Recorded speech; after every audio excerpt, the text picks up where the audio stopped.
Saudara-saudara sekalian, makanya zaman dahulu orang Lampung pertama kali di Sumatera yang menolak Ba'alwi adalah Lampung. Lampung ini pertama kali tonggak daripada pergerakan di dalam menolak kebatilan Ba'alwi itu Lampung, saudara. Ketika Aceh banyak di sana masuk daripada habaib, ketika di Palembang saudara-saudara sudah banyak masuk daripada kaum Ba'alwi, tapi Lampung dengan apa yang disebut dengan Raden Intan itu masih keturunan daripada Raden Simbah. Raden Simbah ini termasuk putranya Sunan Gunung Jati yaitu dari Atta, yaitu adalah dari Mbah Ratu Darah Putih. Ini dalam sejarah seperti itu. Walaupun itu harus diteliti, tapi di dalam sejarah sudah masyhur bahwa Raden Intan ini ketika Belanda mendatangkan Ba'alwi, kemudian Ba'alwi di Lampung mentang-mentang petang-tang petenteng ngaku cucunya Rasulullah. Apa kata ada Raden Intan? Apa kata jagoan Lampung? Apa kata punggawa Lampung? Kata Raden Intan, kalau ente betul-betul cucunya Rasulullah, belah itu kulitnya ente darahnya putih apa hitam. Selagi masih merah, ente jangan suka seperti itu. Maka semua habaib dan Ba'alwi ketakutan. Maka dari dulu yang namanya Lampung itu tidak pernah kekuatan Ba'alwi bisa masuk ada di Lampung, karena Lampung isinya punggawa dari Allah Subhanahu wa Ta'ala. Betul lah, betul. Makanya saya yakin ini pergerakan di Jawa itu harus dimulai dari Cirebon dan Banten.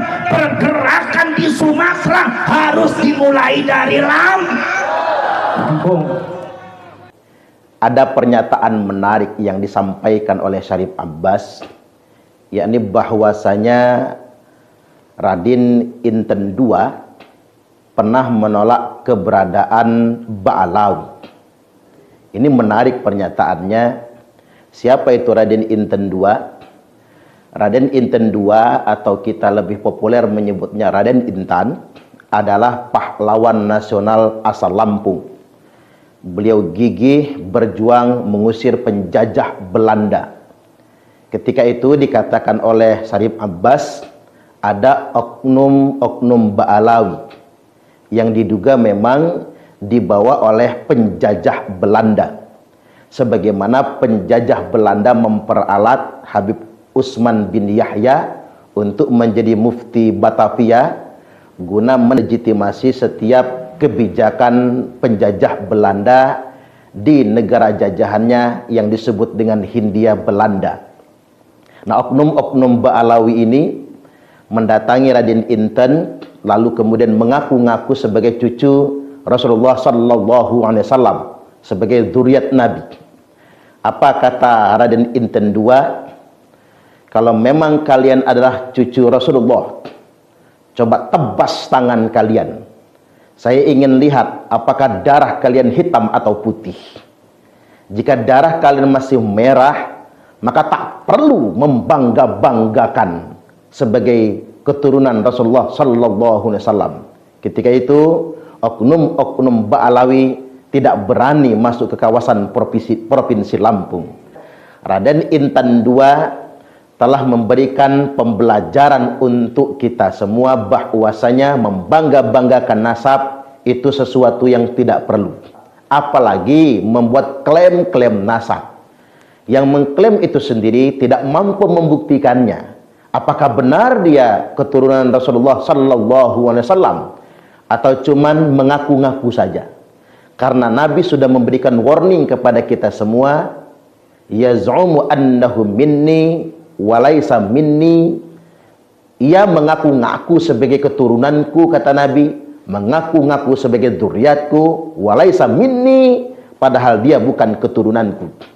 Cuman yang jelas bagi Raden Intan II, untuk mereka yang mengaku-ngaku sebagai keturunan Nabi tersebut, tapi justru menunjukkan kenyataan yang sebaliknya. Perilaku mereka malah menjilat penjajah Belanda. Dan atas nama agama kemudian ingin menjadikan penduduk pribumi ini takluk kepada Belanda. Itu saja sudah cukup bagi Raden Intan II.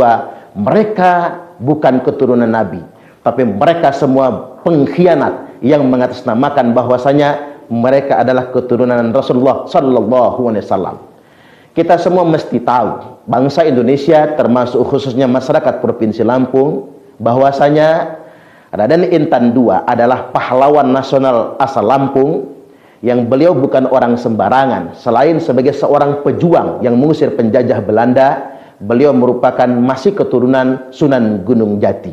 Dan ini jelas bahwasanya beliau merupakan keturunan Wali Songo. Tapi beliau tidak pernah mengklaimnya untuk sebuah kesombongan. Kemudian yang berikutnya, bagi masyarakat Lampung kita juga mesti menyadari ada dua pahlawan nasional asal Lampung. Yang pertama Raden Intan II, yang kedua Kiai Haji Ahmad Hanafiyah. Kedua-duanya konsisten berjuang mengusir penjajah, bukan justru sebaliknya menjilat para penjajah. Jadi ada benarnya apa yang dikatakan oleh Syarif Abbas, bahwasanya dengan berani Raden Intan II mengatakan kepada oknum-oknum Ba'alawi, kalau benar kalian merupakan keturunan Nabi, tebas tangan kalian. Aku ingin lihat darah kalian putih atau hitam. Kalau darah kalian masih merah, tak perlu membangga-banggakan itu semua. Al-kibru batarul haqqi wa ghamtun nas. Kesombongan itu adalah menolak kebenaran dan merendahkan sesama umat manusia. Maksudnya ada orang yang atas nama nasab merasa nasabnya lebih istimewa, menolak kebenaran yang disampaikan oleh orang lain, termasuk juga merendahkan sesama umat manusia. Oleh karena itu, akhlak-akhlak oknum Ba'alawi sama sekali bertentangan dengan akhlak Rasulullah Sallallahu Alaihi Wasallam. Satu bukti yang harus kita pegang hari ini. Mari kita simak penjelasan Syarif Abbas Buntet. Karena sampean itu memiliki satu asumsi kalau Habib itu cucunya Rasulullah, itu yang salah. Bahwa sudah dibuktikan secara ilmiah dan secara genetika oleh pakar-pakar genetik ilmiah zaman sekarang, bahwa Habib itu sudah bukan cucunya Rasulullah dan tidak bisa dinisbatkan kepada Kanjeng Nabi. Rasulullah dengan Ba'alwi itu gennya itu beda. Itu semua genetikanya bukan genetika Arab, tapi genetika Yahudi Kaukasus. Maka dari itu saudara-saudara sekalian, gennya ke arah situ. Makanya kalau seumpama Mbah Najwa Shihab ketika itu dites DNA, ternyata unsur Arabnya sangat sedikit, cuma 3,4%. Anda jangan aneh. Apa sebab? Karena Ba'alwi ini Arabnya hanya dari pihak ibu. Dari bapaknya itu adalah bukan Arab, tetapi secara genetika mereka adalah lebih condong ke Eropa. Ini Anda senang apa tidak senang? Anda sebagai muhibbin atau bukan muhibbin? Kalau Anda bertabrakan dengan ilmu, Anda pasti rungkat. Anda pasti akan kecewa karena Anda akan berhadapan dengan quwwatul ilmi. Kekuatan ilmu, kata Imam Ghazali, tidak bisa dikalahkan. Apa sebab? Sebab yang namanya ilmu itu adalah salah satu sifat daripada Allah Subhanahu wa taala. Melawan kekuatan ilmu sama dengan melawan Allah Subhanahu wa taala. Enggak bakal menang kalian. Ini kekuatan ilmu. Maka dari itu genetiknya seperti itu, saudara-saudara. Lalu Ba'alwi ini karena Anda mengatakan yang namanya Ba'alwi ini cucunya Rasulullah, itu yang repot. Kalau Anda tidak percaya, kalau Anda masih mengelaknya, Anda akan berhadapan dengan fakta sejarah. Dan sebuah kebodohan kalau Anda itu menolak fakta sejarah. Fakta sejarahnya seperti itu. Anda mau menghapus, tidak bisa. Karena itu adalah data dan fakta sejarah. Sesuatu yang sifatnya realistik. Saudara-saudara sekalian, ini bangsa Indonesia mulai cerdas harus zaman sekarang. Anda jangan takut kalau seumpama Habibnya Anda, gurunya Anda sebagai Habib, ketika disebut bukan cucunya Rasulullah, kemudian lantas langsung dibuang atau tidak dihargai atau dihina. Oh, enggak seperti itu. Anda salah persepsi. Saudara-saudara sekalian, tidak ada salahnya dengan ras. Ente mau ras Yahudi silakan, ente mau ras Arab silakan, ente mau ras Sunda silakan, ras Jawa silakan, ras Melayu sama aja. La fadla li Arabiyyin ala ajamin illa bittaqwa. Kata Rasulullah, tidak ada keistimewaan orang Arab di atas orang Ajam, tidak ada keistimewaan orang Arab di atas orang Yahudi, Yahudi di atas Arab, Jawa di atas Sunda, Sunda di atas Jawa, Melayu di atas Jawa, Jawa di atas Melayu. Tidak ada illa bittaqwa. Ini konsep agama Islam kecuali dengan ketakwaan. Jadi Islam tidak pernah membicarakan membeda-bedakan ras. Jadi kalau ente rasnya Yahudi, tidak usah khawatir. Kalau ente orang alim, kalau ente pintar pintar sebagai ulama, ente ketakwaan yang dimunculkan, insya Allah orang Indonesia akan semakin hormat kepada ente.